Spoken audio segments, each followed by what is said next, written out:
কড়াইটা বসিয়ে দিয়েছি, কড়াইটা গরম হয়ে গেছে। এবার কড়াইয়ের মধ্যে তেল দিয়েছি আলুটা ভাজার জন্য, মাংসের আলুটা ভাজবো।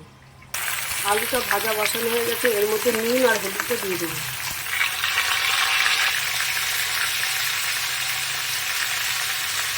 এখন আলুটাকে তুলে নেব। আলু ভাজার তেলের মধ্যে এলাচ, লবঙ্গ, দারচিনি থেতো করে দেওয়া হবে।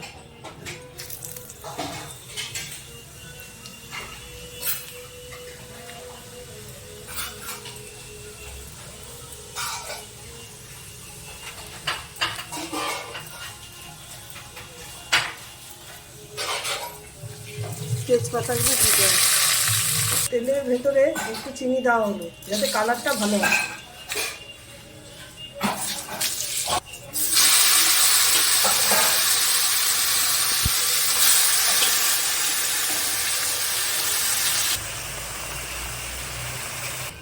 মাংসের ভেতরে পেঁয়াজ বাটা, রসুন বাটা, আদা বাটা সব দেওয়া ছিল, কিন্তু এখন আবার কিছু কুচনো পেঁয়াজও দেওয়া হলো।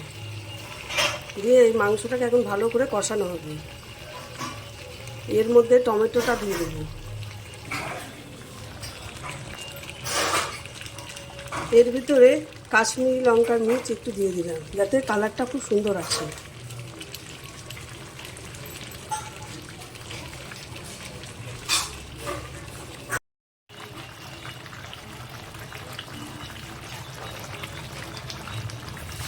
মাংসটা আমার কষানো হয়ে গেছে, এবার আমি প্রেসার কুকারে দিয়ে দেবো। প্রেসার কুকারে আমি 3টে সিটি দিয়ে মাংসটা নরম হয়ে গেছে, এবার আমি নামিয়ে দিয়েছি। এর মধ্যে আমি আলুটাকে দিয়ে কড়াইয়ের মধ্যে জল দিয়ে আমি আলুটাকে সিদ্ধ করে নিচ্ছি, একসাথে মিশিয়ে দেবো। মাংসটা আমার হয়ে গেছে, এবার গরম মশলা দিয়ে নামিয়ে দেবো।